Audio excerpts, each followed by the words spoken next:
En esta semana vimos que fue detenido Andrés Mountbatten Windsor, más conocido como el Príncipe Andrés, antes de que le quitaran sus títulos, hermano del rey Carlos III, y fue detenido en Inglaterra. Y es la primera vez en casi 380 años que detienen a un miembro de la corona real, a un miembro de la realeza.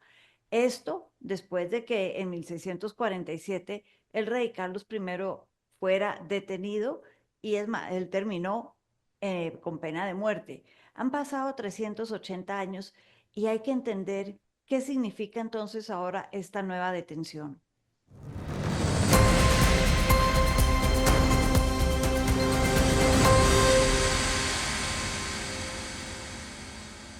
Para entender esto más, me acompaña hoy Enrique Serrano, profesor de la Universidad del Rosario y experto en temas de la monarquía y de los reyes en el Reino Unido. Enrique, bienvenido. Muchas gracias por la invitación, María Teresa. Enrique, la última vez que nos vimos fue precisamente en el marco del entierro de la reina Isabel II y de todo ese protocolo, ese proceso fúnebre que fue tan triste, pero a la vez tan interesante por todo ese simbolismo y todo lo que representaba. Ahora vemos esta detención y para muchos esto significa que la realeza sigue enfrentando choques, sigue enfrentando procesos muy duros y sigue, dicen algunos, desprestigiándose. Dentro de ese mundo de protocolos, formalismos, qué es lo primero que se te ocurre cuando hablamos de lo que pasó con Andrés Mountbatten? Pues efectivamente una tradición, la idea de tradición que pasa de generación en generación, el fundamento de la realeza durante siglos y milenios. Pero parece que estamos viviendo una época en que los propios miembros de la realeza no están preparados para asumir los roles y el mundo en el que viven en ninguna medida les propicia convertirse en los viejos monarcas. En ese orden de cosas, Elizabeth II fue la última defensora de esa tradición monárquica con todos sus secretos y vericuetos, con todas sus abstenciones en la vida. Y ya, por ejemplo, en el caso de Diana Spencer, la princesa Diana, se vio claro que había un corte inabordable del orden generacional. El caso de Andrés es más o menos de lo mismo, porque pertenece a la generación del rey Carlos III, pero siempre ha sido un inadaptado, una persona que está por fuera de la formalidad del cumplimiento y de, podríamos decir, el sistema de reglas que caracteriza a la monarquía británica.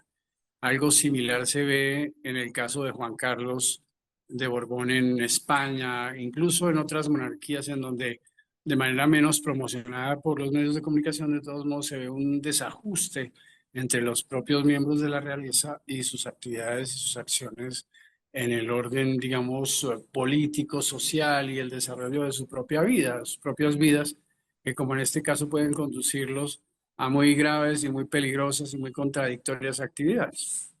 Eso es cierto. Y ahí hay varias cosas interesantes que mencionas.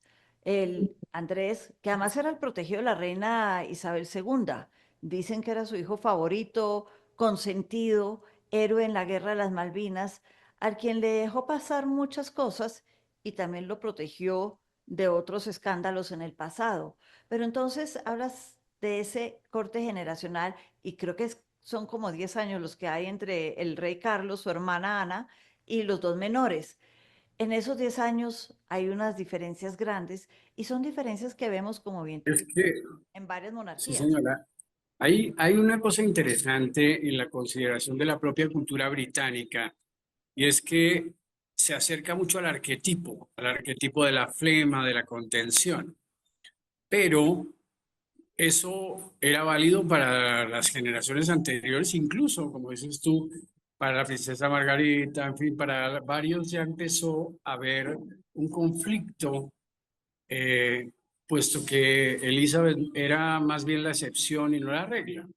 Ella era formal, comprometida, austera, en buena medida estoica, soportando todo con valor y en medio del silencio y de la contención, mientras que esas virtudes no son en realidad las virtudes de la generación a la que ella pertenecía y a las generaciones posteriores, que son muy dadas al goce, muy, digámoslo así, paganas en relación con la lógica de una corona tan austera, tan reglamentada, tan complicada, sin duda, como es la corona británica y además marcada por una tradición que nadie más respeta. E incluso la significación pública de la corona es completamente diferente hoy de la que tenía, por ejemplo, en los años 80, incluso en los años 90 cuando murió Diana Spencer.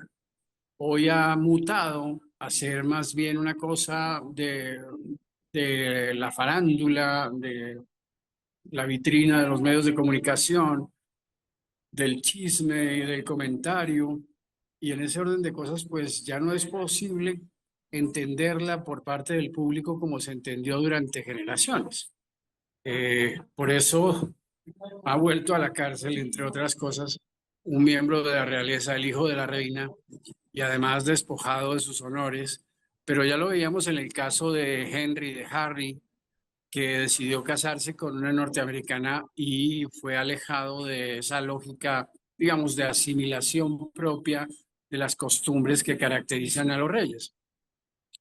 El hecho de que Carlos III y su hijo Guillermo conserven la tradición, de todas maneras los mantiene como figuras solitarias, relativamente aisladas y austeras en comparación con el resto de la familia real, que goza de una gran popularidad, pero que ve sus vidas restringidas por el comportamiento de la corona, por la tradición, por el peso de una suerte de nostalgia que lo rodea todo.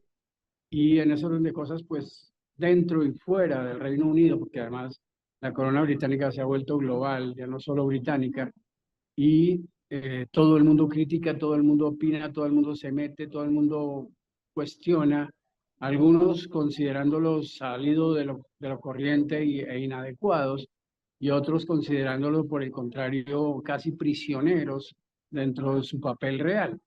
Eso es más o menos lo que ha pasado y que afecta directamente a cada uno a todos y cada uno de los miembros de la familia real británica en este caso. Aquí hay una cosa interesante, tocas varios temas y varios personajes que de alguna manera le han hecho mella, le han generado momentos incómodos, por decirlo de alguna manera, a esa corona. Lady Di, los escándalos precisamente de Carlos III, esa famosa llamada telefónica tan comprometedora en la que se revela su infidelidad con la hoy reina Camila, dejando muy mal parada a Diane Spencer. Tú hablas de los flemáticos que son y quienes vimos la serie de The Crown, vimos ahí una reina Isabel muy reacia a aparecer en público cuando la muerte de Lady Di, mientras la gente estaba conmocionada por ese tema. Y hablas de un Harry, que yo me acuerdo de Harry en fotos disfrazado de nazi en algún momento. Fiesta, no fiesta, tomando, no tomando, son cosas no apropiadas, como dice precisamente la acusación de Andrés ahora para un miembro de la realeza. Y yo creo que es que las redes sociales, esa, el ojo encima, porque siempre lo han tenido encima, pero las redes sociales y el hecho de que todo el mundo sepa dónde están parados y haciendo qué y tomando fotos todo el tiempo, lo cambia. Pero lo interesante, Enrique, pienso yo, es que no solo lo cambia para la realeza británica. Tú hablaste de Juan Carlos I en España, le tocó abdicar a favor de su hijo. En este escándalo de Epstein, que es el que revela lo inapropiado que hizo Andrés, y no está hablando de los escándalos sexuales, cayó también el hijo del heredero a la corona en Noruega, su señora, que tenía un hijo anterior. Varios miembros de diferentes realezas han caído ahí en eso, y es que la realeza, por lo menos la generación de Carlos III y algunos reyes, parecería estar es en crisis de no saber cómo manejar este nuevo mundo y las redes sociales. Cierto, María Teresa. Yo creo que además se trata de que efectivamente el concepto mismo de realeza se ha quedado congelado en el tiempo, mientras que sus miembros siguen vivos y habitando en sociedades reales. Y además cuestionados por unos por ser poco conservadores y por otros por ser rígidos, por ser personas casi artificiales. Eso es un poco lo que las redes sociales y la publicidad le han hecho al concepto mismo de realeza y que lo están poniendo pues un poco fuera de los tiempos, porque la realeza, como lo decía Elizabeth II, debe conservarse inmutable. Esa idea de la inmutabilidad de lo real y de lo monárquico, esa es la que está siendo cuestionada. Prácticamente todos los reyes tienen escándalos, todos tienen problemas que resultan conocidos por la opinión pública y la gente se pone a opinar sobre qué deberían hacer o no hacer, mientras que las reglas para ellos ya están muy prefijadas, tanto en Noruega como en España, como en Bélgica, como en muchos otros casos, pero de manera superlativa en la corona británica, todo el mundo pareciera tener en la cabeza una idea de lo que debe pasar, de lo que debe ser, pero obviamente dos o tres personas no coinciden en esa presunción.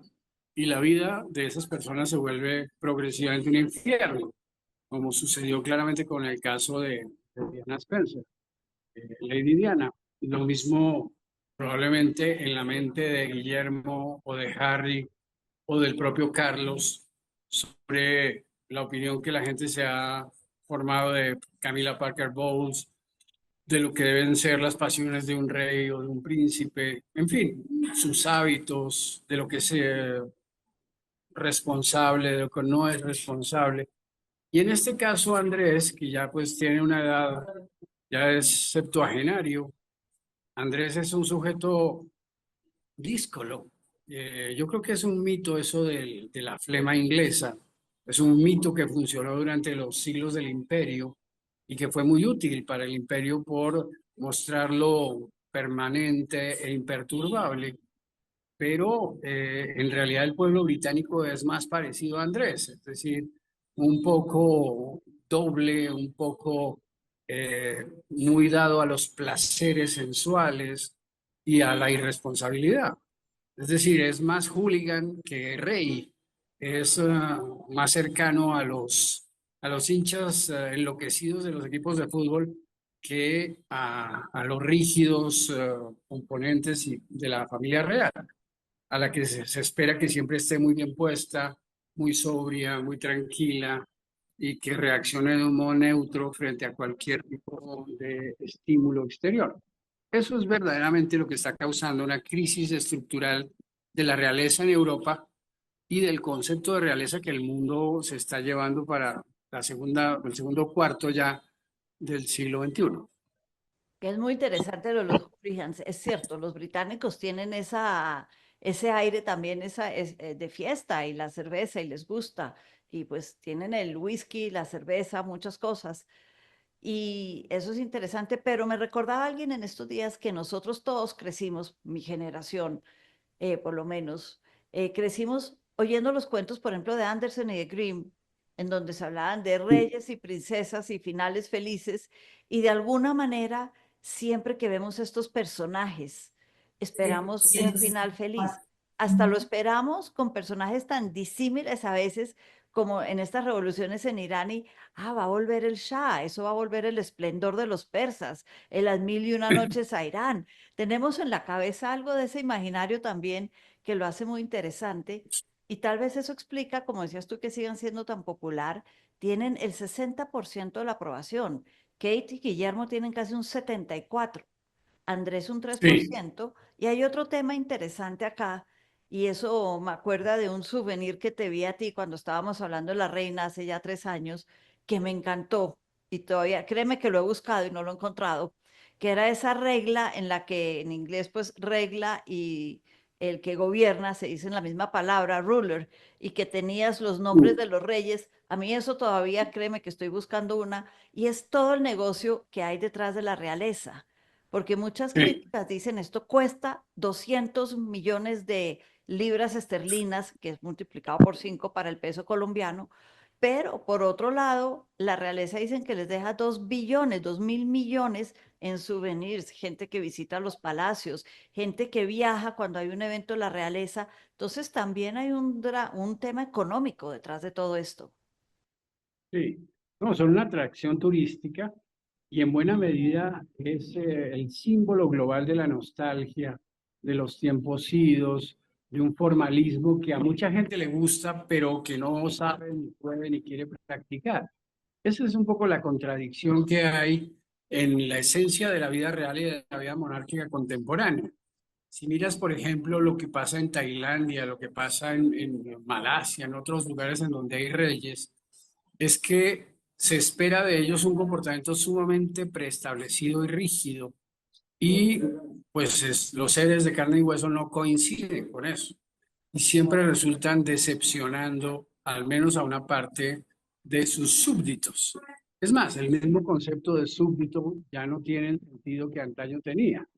Entonces, todos esos elementos se han ido sumando a que esta modernidad, este mundo contemporáneo tan denso, tan abigarrado, tan frenético, tan rápido, no coincide para nada con la lentitud, la nostalgia, la sobriedad, que son las virtudes monárquicas, eso todavía tenemos en la cabeza, que debe ser el comportamiento obligatorio de todos los reyes o de los príncipes o de las familias reales.